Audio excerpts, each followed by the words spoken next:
La semaine dernière, j'ai vécu une expérience qui m'a un peu perturbée, un peu déstabilisée dans ma relation amoureuse. Alors, c'est une histoire un peu très simple, hein, vraiment. Je suis tombée de vélo et je me suis fait une espèce de petite entorse à la cheville, donc rien de trop grave, mais c'est vrai que pendant 2-3 jours, j'étais un peu en mode gros repos. J'ai levé le pied dans tous les sens du terme et du coup, c'est mon partenaire qui a géré énormément de choses, que ce soit le ménage, c'est lui qui m'a ramené une attelle, voilà, qui a été un petit peu aux petits soins. Et je me suis rendu compte à quel point ça a été difficile pour moi de recevoir son aide, son soutien, son amour, son affection à ce moment-là. Alors pas difficile dans le sens où je l'ai rejeté, hein, parce que ça, moi, j'étais bien, hein, j'étais bien avec ça, mais difficile dans le sens où je me suis sentie coupable. Je me suis dit, mais quand même, qu'est-ce que je vais faire pour pouvoir le remercier, voilà, pour lui rendre un peu la monnaie, l'appareil,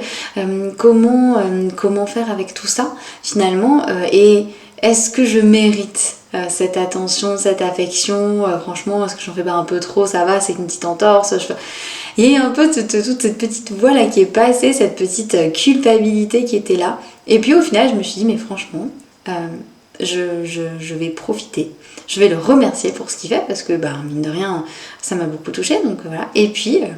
je vais accepter que lui, en tout cas ça lui tient à cœur de m'aider, que lui étant inquiet pour moi, il avait aussi envie de prendre soin de moi, et que finalement je me suis dit, c'est cette question qui est totalement bateau, mais je me suis dit, mais à l'inverse, si moi j'avais été à sa place, et si c'était lui qui s'était fait mal, mais j'aurais fait la même chose. J'aurais fait exactement la même chose sans attendre forcément un retour. Voilà, quand des fois c'est lui qui est malade, c'est moi qui vais lui faire à manger, qui vais m'assurer qu'il a besoin de rien, lui faire une bouillotte, les trucs un peu qui paraissent tout simples, tout bêtes, mais toutes ces petites choses que finalement lui a fait, moi aussi je peux les faire. Et du coup ça m'a aidé un peu à déculpabiliser avec tout ça, et un peu avec cette peur qu'on a des fois quand les autres nous aident beaucoup, hein, quand on a un moment où voilà, c'est plus compliqué, hein, que ce soit pour une blessure, une maladie ou autre, hein, mais ce moment où on se sent coupable de demander de l'aide à l'autre, on va se dire mais finalement je ferais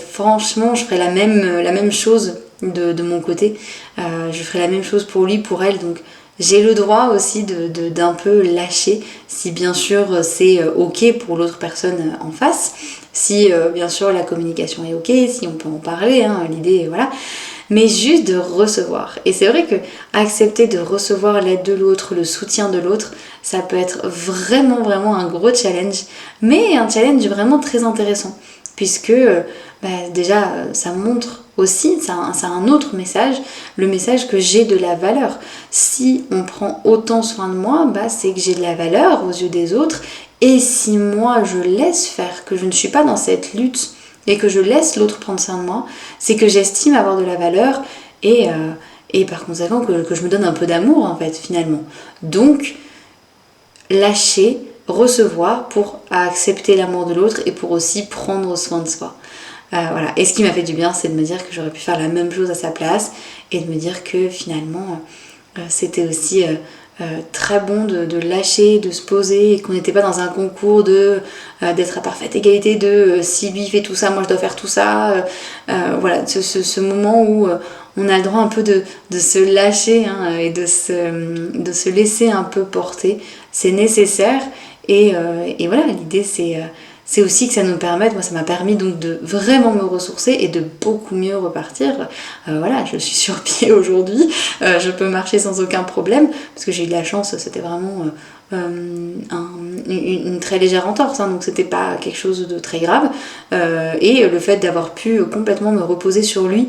quelques jours, ça m'a vraiment permis de pouvoir continuer ensuite ma vie, d'appuyer sur pause un petit peu, et puis de revenir à moi grâce à lui. Donc